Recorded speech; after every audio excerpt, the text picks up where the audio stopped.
Hello! Today I will tell you about the custom background feature in SmartMask AI. Using it, you can quickly place the cutout fragment on the image you need. Let's load the background using this button.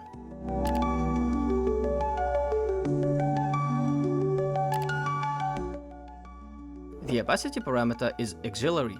It regulates the transparency for the preview, but it does not affect the final result. In the Transform tab, there are parameters that allow you to change the size and position of the background image. When activating the Edit Fragment checkbox, the object will be transformed instead of the background.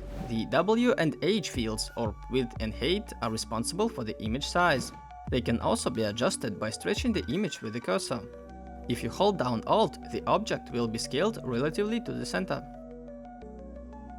The A field, or angle, is responsible for the rotation of the image. This button will rotate it 90 degrees. The Flip Horizontal and Flip Vertical buttons do exactly what they are supposed to do.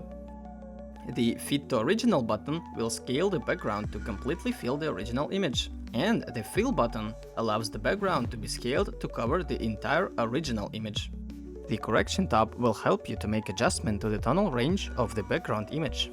Here you can edit the following parameters: brightness, contrast, saturation, and blur.